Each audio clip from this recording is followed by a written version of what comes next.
Welcome to the first show of the Bharat Kshetra. This is your host Ankit Shah from Ahmedabad, India. I feature on some of the leading portals as an observer of foreign policy and security strategy for the Indian subcontinent.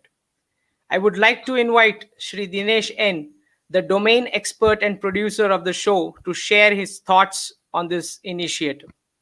Dinesh ji.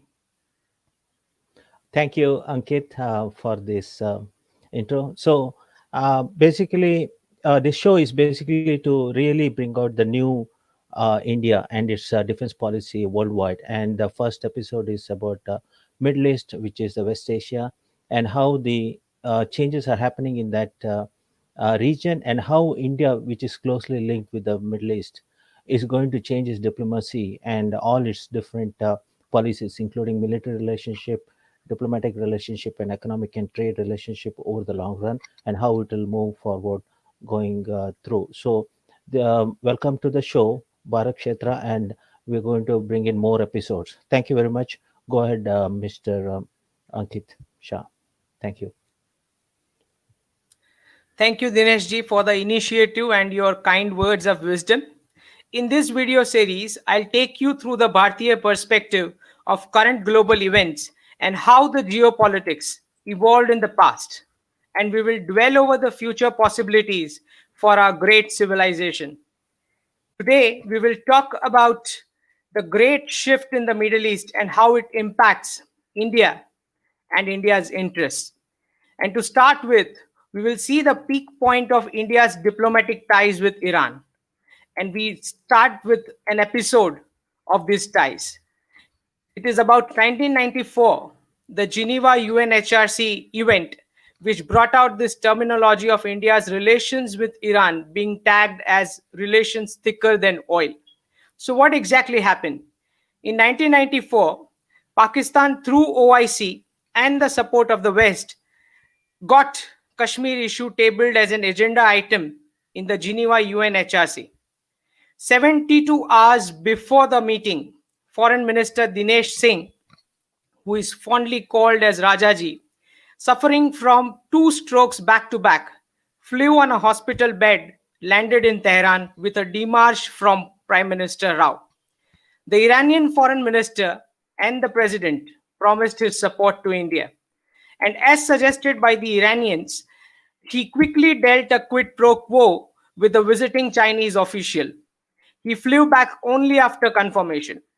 Vajpayee ji invoked Hinduja brothers who had strong links in Tehran to confirm that Iran will act exactly as it has promised. As expected in Geneva, Iran stood strong by purposely delaying the voting with need time for consultations excuse, and India worked out all-round support for gaining abstentions from voting. We voted in favor of China for a Tibet resolution, and with this, we bowled over the Chinese wicket. It was a big diplomatic coup for India against the joint effort of the West and the Gulf. Now, from that period till 2014, India-Iran relations had been very strong. I mean, cut to today, we have got, Western waivers still recently for crude oil trade with Iran.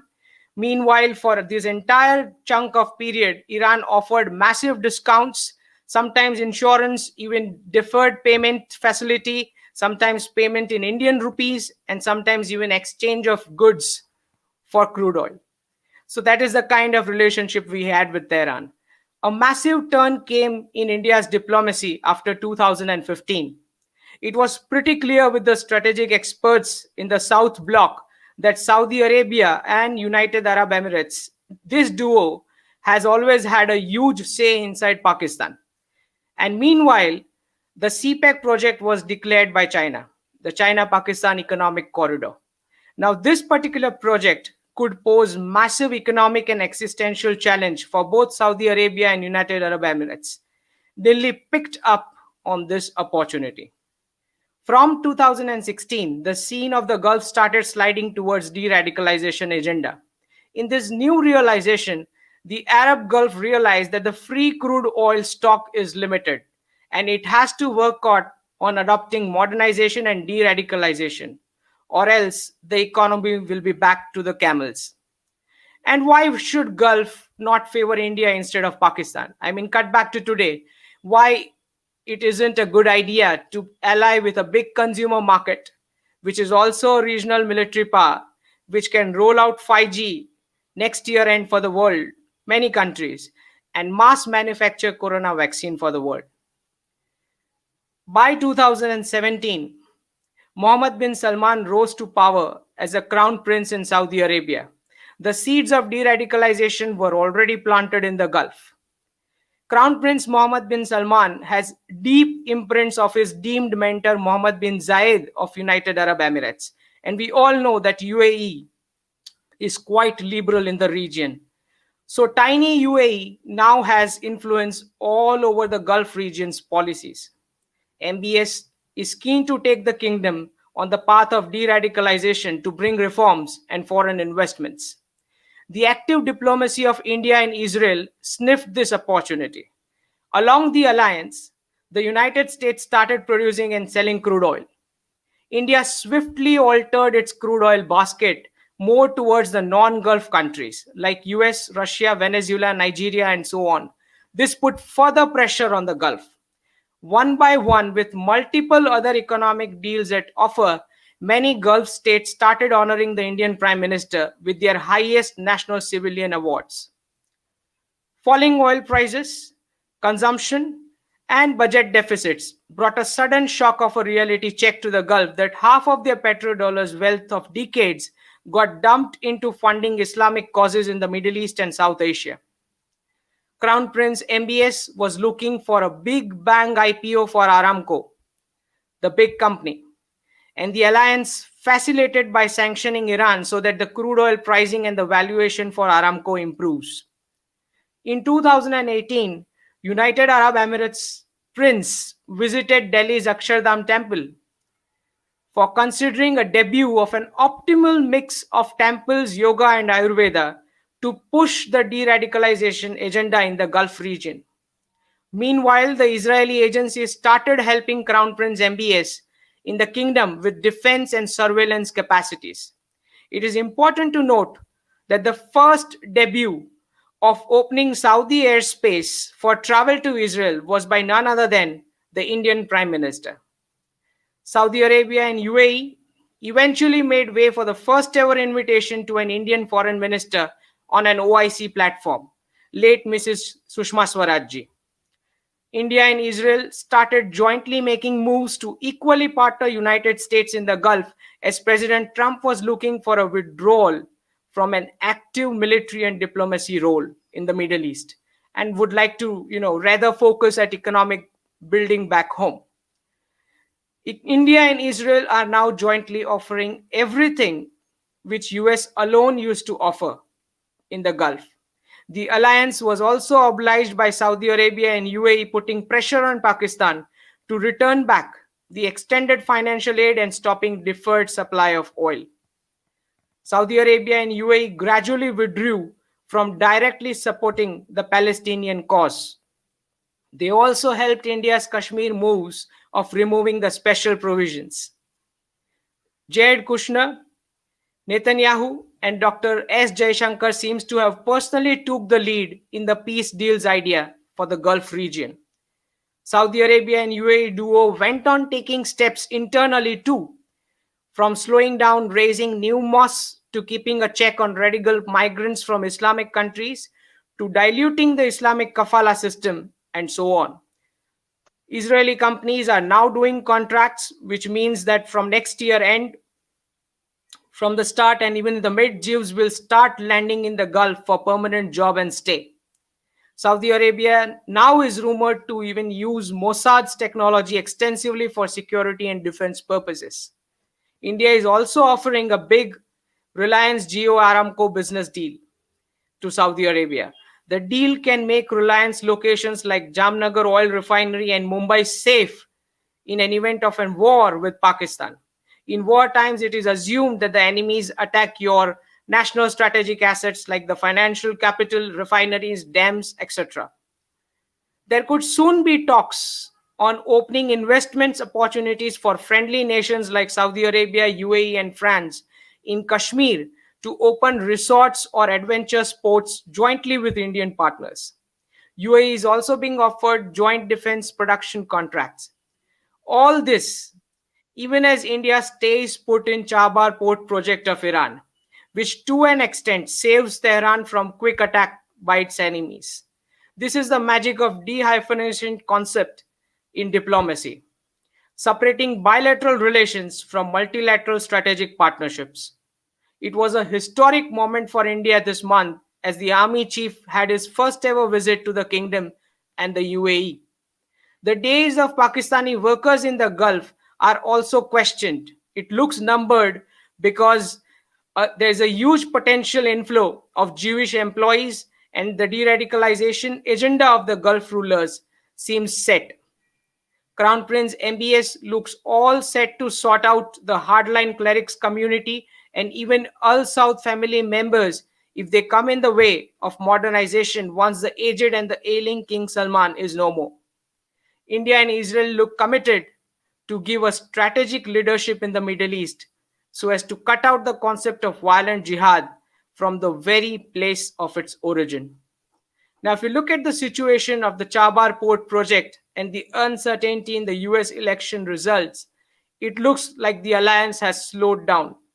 India is hedging the risk by proposing to join Uzbekistan included in the Chabar port project. To this effect, India is also proposing to celebrate Chabar Day on the sidelines of the International Maritime Summit scheduled as hosted in the next month by India. Netanyahu displayed Israel's deep strike capability inside Iran by knocking off a top nuclear scientist in Iran recently. The precision strike display was more for Saudi Arabia and UAE, the new partners, rather than for the world. And as of now, PM Modi has lost his friend Bibi in Israel as the alliance government broke. So, quite mind boggling diplomatic moves by India in the Middle East. So, let us ask few questions. We have our geostrategic expert Preeti Upala with us. She has done a lot of domain specific analysis. Over to Preeti. Namaste, Ankit. Namaste to your wonderful viewers. Thank you so much for having me. Consequently, I'm actually in Dubai right now for the holidays and for some other work.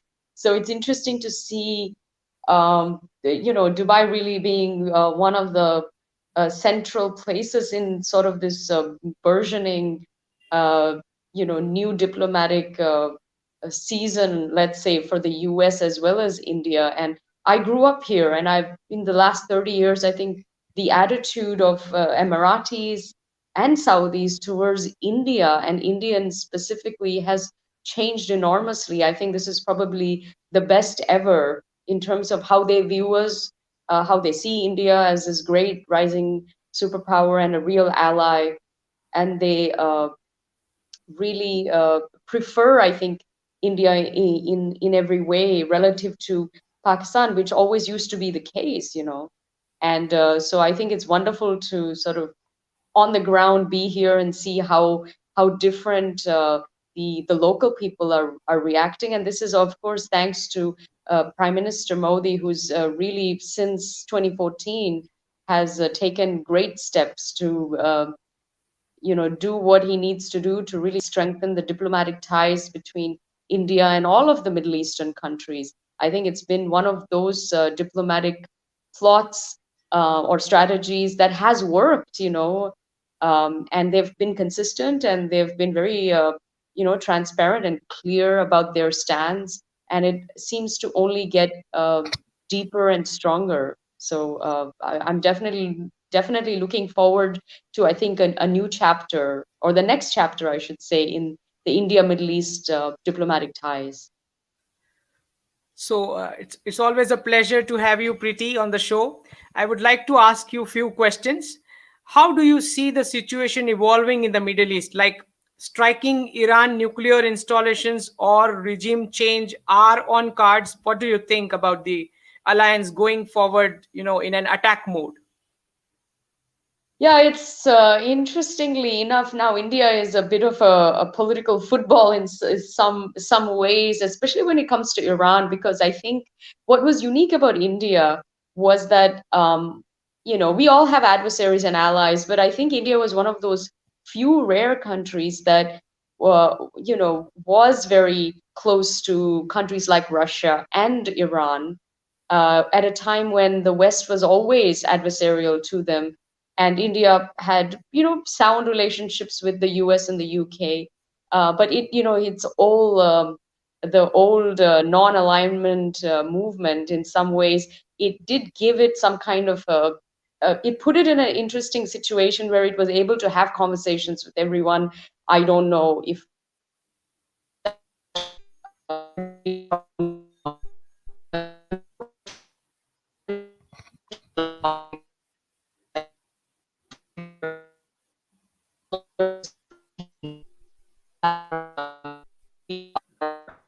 Looks like some technical glitches.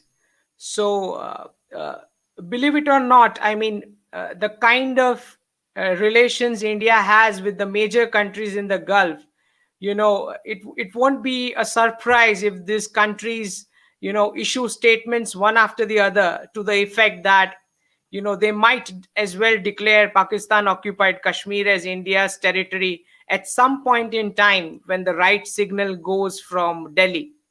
And with respect to the good relations of the country with the top four players in the Middle East, if you look, Egypt, Israel, Saudi Arabia, Iran, Delhi looks to expand its security provider role in the extended neighborhood beyond the Indian Ocean region.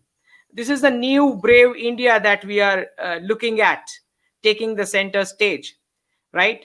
So we'll see how we march ahead with this, a target of a 5 trillion economy, and how we face about this security and foreign relations challenges in the next 3 decades. We'll hold on for Preeti to come back. Yes, yes, Preeti, okay, I'm over to back. you. Yeah. So, yeah, I heard what you said. That's a very good point. I think what's interesting to note is that there is a new club forming. We have the Quad. So we have these great liberal democracies, Japan, US, India, and Australia. And they really are the one of the few entities that have risen up to China, for example. So what I see is, different alliances being formed, and India is very much a part of that. Every time I think about, what's going on in the OIC, I feel like there is a rift between the sort of rogue radical elements like Iran, Turkey, and Pakistan, and then the rest of the OIC, which just wants to get along with everyone and kind of move ahead with their own, infrastructure and development. And I think what's going on is that there's an isolation of these rogue elements within the OIC. And I think India absolutely, if it hasn't, if it's not, if it has not been the one that instigated it in some way, shape, or form, it's certainly benefiting from it. And I think it's being very consistent with that. And I think it's sort of putting its hand up and saying, I'm going to be your ally here as we sort of, turn these countries into a pariah because they're really giving the Ummah a very bad name. And it's getting harder and harder, I think, for countries like Saudi Arabia and the UAE and Qatar to really support a country just because it happens to be Islamic. I think the UAE today has a closer relationships with India, which is a Hindu country, rather than Pakistan, which is an Islamic state. So that goes to show that it's not just, these things aren't just based on religious lines. I think there's a lot more to it. I think MBS has really taken all of this geopolitical game to the next level. He's very sound in knowing where his country wants to go, and he sees a future for Saudi Arabia, and he sees a place for India there more so than Pakistan, which I think is wise on his part. And they're dealing with their own radicalization or de-radicalization, I should say, so is the UAE. So this somehow kind of takes away all the chips from countries like Pakistan, who I think for decades have always just uh, hoped that they'll be bailed out by other countries in the brotherhood just because of religious ideology. But I think that ship has sailed. We are no longer at that point. And also, whenever I think about sort of this axis of evil, as we like to say, with probably it's North Korea, Iran, Russia, and Pakistan, and also China, there's also like a trinity of countries. I like to call it the Holy Trinity, and that's the US, Israel, and India.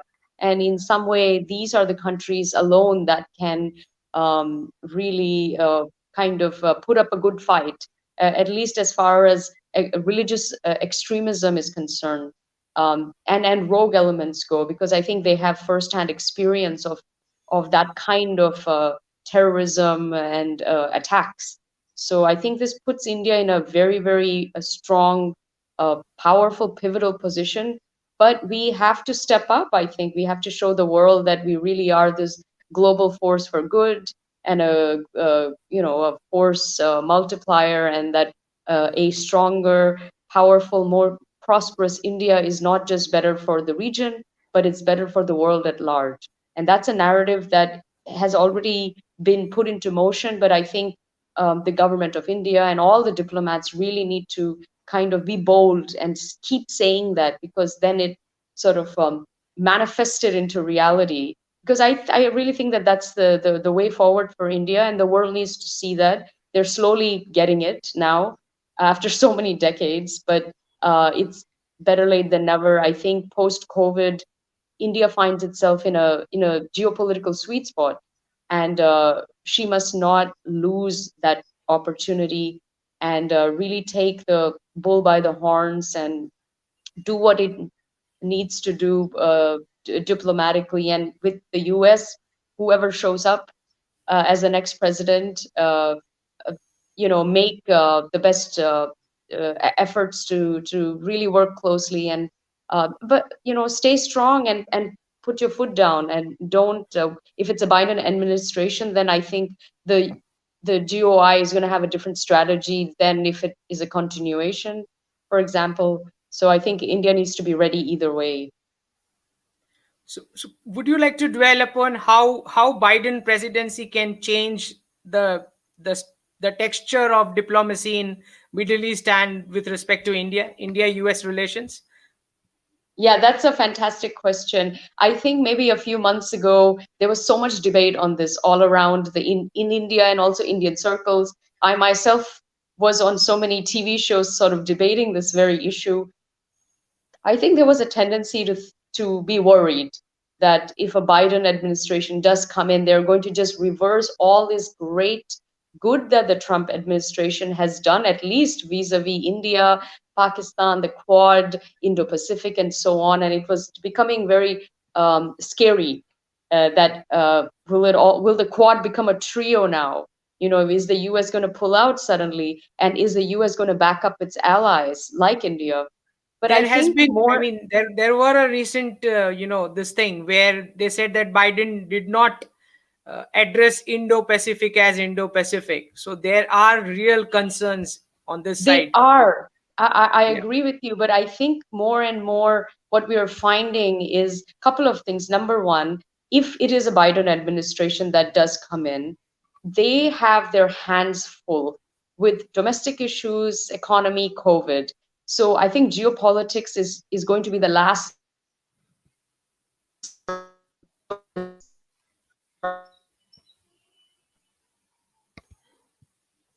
Seems like there is a glitch again. The connectivity in Dubai seems to be an issue.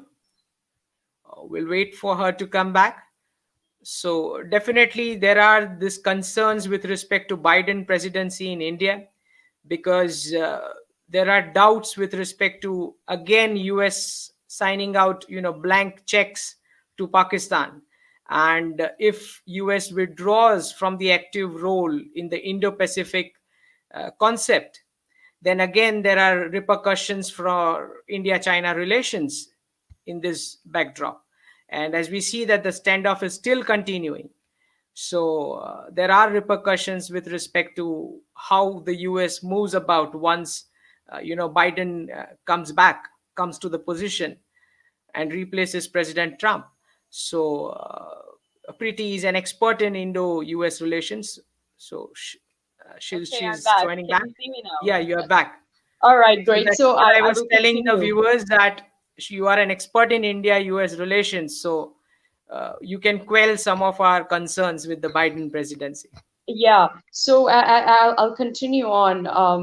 Uh, One thing is the domestic situation. They're going to have their hands full. That's one thing. Second, I think more and more it's realizing that post-Trump, I think this has actually emboldened their military. And the US foreign policy is, sort of run by various factions. It's not just the executive, it's not the president. I mean, yes, we have the deep state, that's a different issue, but then it's also the military. They know what their troops are doing, why they're there, and they know, presidents come and go, but military is here to stay. And also, of course, you have this long-time senators and so on. They're also here to stay. So I think the military has in the last 4 years worked so closely with the Indian militaries, and that's not going to change anytime soon. And I think both are exactly on the same page with the global threats that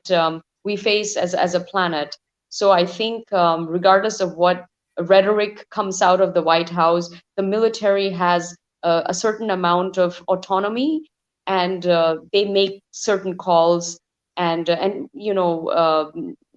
just because the president is changing, your military personnel are not going to be changing. The generals and all of the people in power and in charge are not.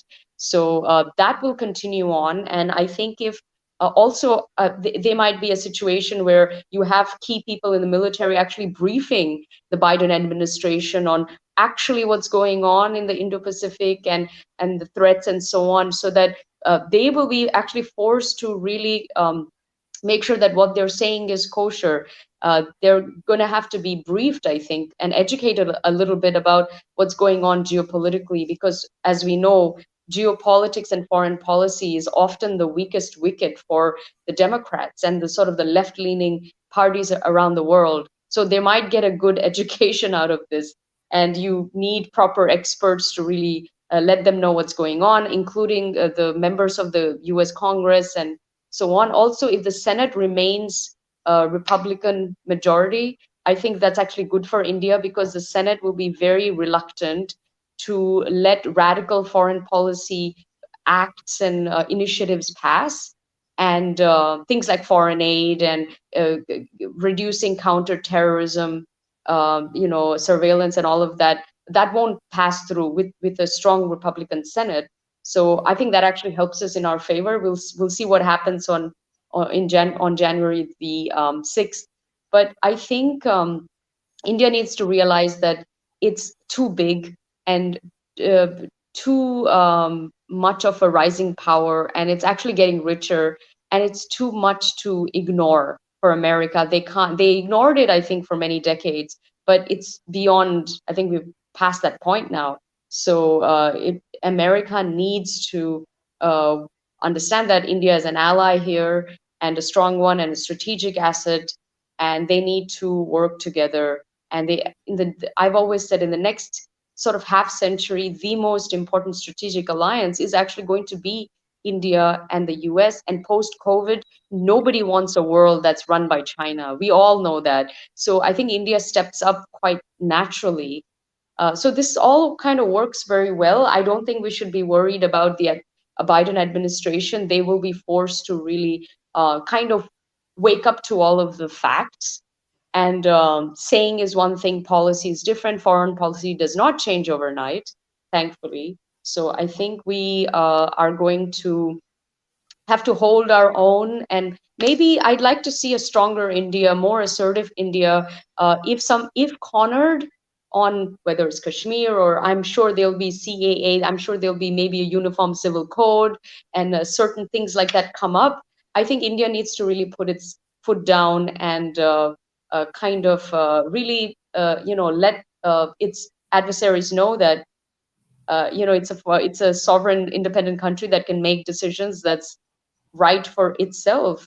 and doesn't need to take orders from anyone else, let alone a country like America that's really sort of struggling to get everything, uh, you know, back to normal levels after it's been so weakened by this corona pandemic. So I think for all of those reasons, I think we'll be just fine. Um, but our diplomats, I think, should not take it easy and take their eye off the ball, because I think we have a tendency to do that until it's too late to really do any damage control. And we find ourselves kind of napping sometimes when some of these things happen. And we are so surprised why, all of this is going down. But I think if we were paying attention and sort of always, batting from the front foot, so to speak, it won't be such a surprise. So I think we need to really have our wits about us and be very, very assertive and keep plugging away with our narrative of who we are in the world and this rising superpower that really is a force for good. So, thank you, Preeti ji, for your deep insights. And this is the new resurgent and reforming India that we are going to look forward to. So, stay tuned to the channel, like, share, and subscribe while I come to you with more updates. And we watch India moving towards the 5 trillion economy target. And Jai Hind.